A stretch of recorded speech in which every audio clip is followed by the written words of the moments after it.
122 વર્ષ બાદ દુર્લભ સંજોગમાં થશે ભયંકર ચંદ્રગ્રહણ। જી હા મિત્રો, આ દિવસે હોલિકા દહન અને પૂનમ એક સાથે છે। સાથે જ 5 રાશિઓ પર થશે ધનની વર્ષા અને બીજી ભાગ્યશાળી રાશિઓને કરોડપતિ બનતા વિધાતા પણ નહીં રોકી શકે। મિત્રો, જો આ દિવસે ચંદ્રગ્રહણ છે તો પછી હોલિકા દહનનો શુભ સમય શાસ્ત્રો અનુસાર ક્યારે છે? જી હા મિત્રો, આગામી 3 માર્ચ 2026ના રોજ સર્જાનારી ખગોળીય ઘટના કોઈ સામાન્ય સંયોગ નથી, કારણ કે આ ચંદ્રગ્રહણ પછી 5 એવી ભાગ્યશાળી રાશિઓ છે જેમનું નસીબ 3 માર્ચ મંગળવારની રાતથી જ સંપૂર્ણપણે પલટાવા જઈ રહ્યું છે। માતાઓ અને બહેનોને ખાસ જણાવી દઈએ કે વર્ષ 2026નું આ પ્રથમ અને સૌથી પ્રભાવશાળી ચંદ્રગ્રહણ ફાગણ મહિનાની પૂનમના દિવસે એટલે કે હોળીના પવિત્ર પર્વ પર જ લાગવા જઈ રહ્યું છે। શ્રદ્ધાળુઓ, અમે તમને એ પણ સ્પષ્ટ કરી દઈએ કે આ કોઈ સામાન્ય ઘટના નથી, પરંતુ આ દિવસે આકાશમાં બ્લડ મૂન એટલે કે રક્ત સમાન લાલ ચંદ્રનો અદ્ભુત અને અલૌકિક નજારો જોવા મળશે। આ જ કારણ છે કે આ ચંદ્રગ્રહણની રાહ માત્ર ભારત જ નહીં, પરંતુ સમગ્ર વિશ્વના જ્યોતિષીઓ, ધાર્મિક વિદ્વાનો અને વૈજ્ઞાનિકો પણ જોઈ રહ્યા છે। પંચાંગની ગણતરી મુજબ આ વખતે હોળીની પવિત્ર રાત્રે આ ગ્રહણ ઘટિત થશે અને તે વર્ષ 2026નું સૌથી મોટું અને સૌથી લાંબુ ચંદ્રગ્રહણ સાબિત થશે। ધાર્મિક માન્યતા અનુસાર ચંદ્રગ્રહણ શરૂ થવાના બરાબર 9 કલાક પહેલાં જ સૂતક કાળનો પ્રારંભ થઈ જતો હોય છે। સૂતક કાળ દરમિયાન કોઈ પણ પ્રકારના શુભ કે માંગલિક કાર્યો કરવા વર્જિત માનવામાં આવે છે અને આ સમયે ભોજન ગ્રહણ કરવાનું પણ ટાળવું જોઈએ।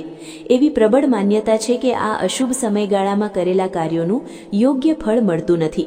તેથી ચાલો હવે જાણીએ આ વર્ષના સૌથી વિશેષ અને ખાસ ચંદ્રગ્રહણની તિથિ અને તેના ચોક્કસ સમય વિશે।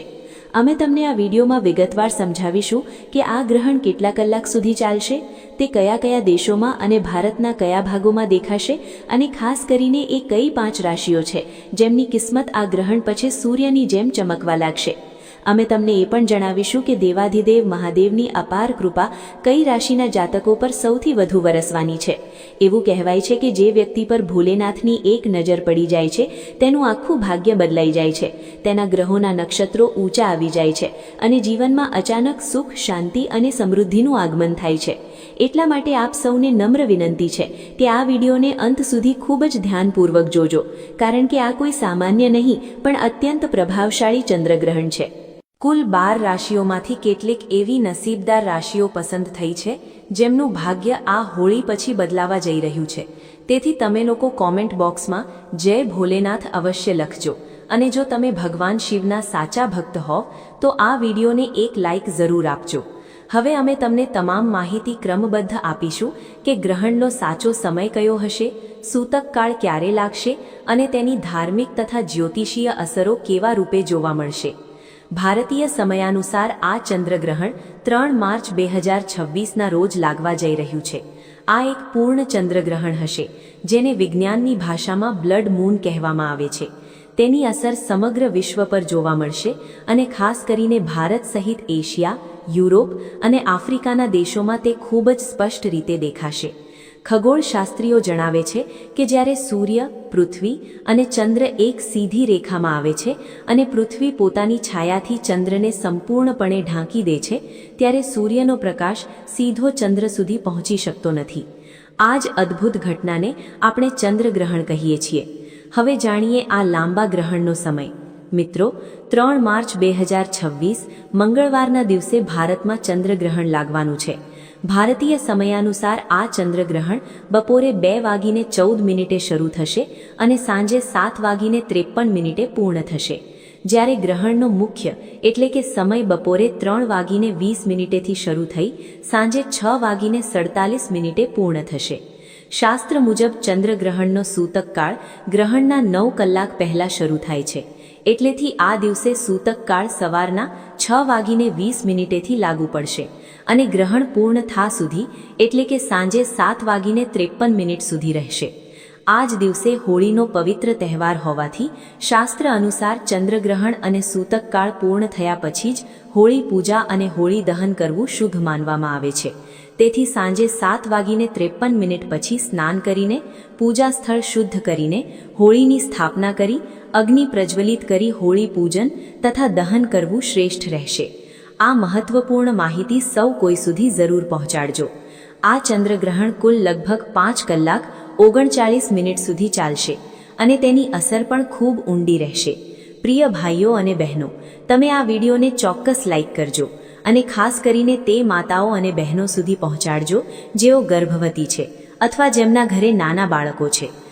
કારણ કે ધાર્મિક માન્યતા છે કે ગ્રહણની નકારાત્મક અસરો ગર્ભવતી સ્ત્રીઓ અને શિશુઓ પર વધુ પડે છે. તેથી અમે તમને કેટલાક ખાસ ઉપાયો પણ જણાવીશું જેનાથી તમે આ દોષોથી બચી શકો છો. સાથે જ એ પણ જાણીશું કે તે 5 ભાગ્યશાળી રાશિઓ કઈ છે. આ વખતે હોળીના દિવસે રક્ત જેવો લાલ ચંદ્ર દેખાશે, જે એક રહસ્યમય અને શક્તિશાળી સંયોગ છે. જ્યોતિષ અને વૈદિક માન્યતા મુજબ આવો દુર્લભ સંયોગ પૂરા 122 વર્ષો પછી બન્યો છે. જ્યારે પૃથ્વીની છાયા ચંદ્ર પર પડે છે ત્યારે સૂર્યના કિરણો પૃથ્વીના વાતાવરણમાંથી પસાર થઈને ચંદ્ર પર તાંબા જેવો લાલ રંગ પાથરે છે. આ દ્રશ્ય ભારતના દરેક રાજ્યમાં જોવા મળશે. તે સિવાય યુરોપ, આફ્રિકા અને અમેરિકાના કેટલાક ભાગોમાં પણ દેખાશે. મિત્રો, શાસ્ત્રો મુજબ આ દિવસે તમારે કેટલાક ખાસ કામો ચોક્કસ કરવા જોઈએ જેથી જીવનમાં ક્યારેય ધનની કમી ના રહે. એવું માનવામાં આવે છે કે ગ્રહણ સમયે તમામ દૈવી શક્તિઓ ચરમસીમા પર હોય છે અને તે સમયે કરેલો કોઈ પણ ઉપાય ક્યારેય નિષ્ફળ જતો નથી. તો ચાલો હવે વિસ્તારપૂર્વક વાત કરીએ એ ભાગ્યશાળી રાશિઓ વિશે જેમના પર મહાદેવની કૃપા દ્રષ્ટિ થવાની છે. હિન્દુ ધર્મમાં ભગવાન ભોલેનાથને દયાળુ માનવામાં આવે છે. તેઓ જેમના પર પ્રસન્ન થાય છે તેના જીવનના તમામ કષ્ટો હરી લે છે. આ ચંદ્રગ્રહણ પછી તે 5 રાશિઓના જીવનમાં અપાર ખુશીઓ આવવાની છે. તેમના દુઃખ દર્દ મટી જશે અને સફળતાના નવા શિખરો સર કરશે. તે નસીબદાર રાશિઓમાં સૌથી પહેલી રાશિ છે મેષ રાશિ. મેષ રાશિના જાતકો માટે આ ગ્રહણ કોઈ વરદાનથી ઓછું નથી. ભગવાન શિવની કૃપાથી તમારું ભાગ્ય મજબૂત બનશે. જો તમારો વ્યાપાર લાંબા સમયથી અટકેલો હતો તો તે હવે વેગ પકડશે. તમારી પાસે અચાનક ધન આવવાના માર્ગો ખુલશે અને આર્થિક સ્થિતિમાં સુધારો થશે. જે લોકો નવો વ્યવસાય શરૂ કરવા માંગે છે તેમના માટે આ ઉત્તમ સમય છે. બીજી રાશિ છે મિથુન રાશિ. મિથુન રાશિના જાતકો માટે આ સમય સુવર્ણ સાબિત થશે. તમને નવી નોકરીની ઓફર મળી શકે છે અથવા વર્તમાન નોકરીમાં પ્રમોશનના યોગ છે. તમારા નસીબના સિતારા હવે ચમકવા લાગશે અને રાહુ કેતુની અશુભ અસરો પણ ઓછી થશે. ફસાયેલા નાણાં પરત મળશે અને પ્રોપર્ટી કે વાહન ખરીદવાના શુભ યોગ બનશે. ત્રીજી રાશિ છે કન્યા રાશિ. કન્યા રાશિના જાતકોને આ ગ્રહણ પછી ભગવાન ભોલેનાથના વિશેષ આશીર્વાદ મળશે. તમારા દુશ્મનો તમારી સામે હાર માનશે અને કાર્યક્ષેત્રમાં આવતી તમામ બાધાઓ દૂર થશે. તમને વિદેશ પ્રવાસની તક મળી શકે છે અને જેઓ સંતાન સુખ માટે ઉત્સુક છે તેમને સારા સમાચાર મળશે. ચોથી રાશિ છે ધનુ રાશિ. ધનુ રાશિના લોકો માટે આ ગ્રહણ સ્વાસ્થ્યની દ્રષ્ટિએ ખૂબ સારું રહેશે. જૂની બીમારીઓમાંથી મુક્તિ મળશે અને અટકેલા કામો પૂરા થશે. સમાજમાં તમારું માન સન્માન વધશે અને ઘરમાં બરકત આવશે. તમારા પર રહેલા શનિ કે મંગળના દોષો પણ શિવજીની કૃપાથી દૂર થશે.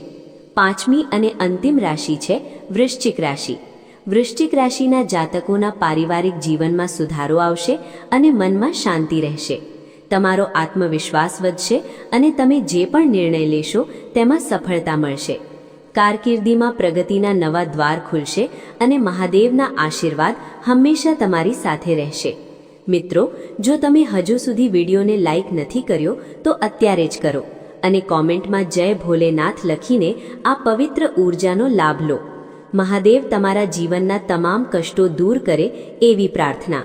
શું તમે આમાંથી કોઈ રાશિના ઉપાયો વિશે વધુ જાણવા માંગો છો કે પછી ગ્રહણ દરમિયાન શું ન કરવું જોઈએ તેની માહિતી જોઈએ છે? તો કોમેન્ટ કરીને ચોક્કસ જણાવો.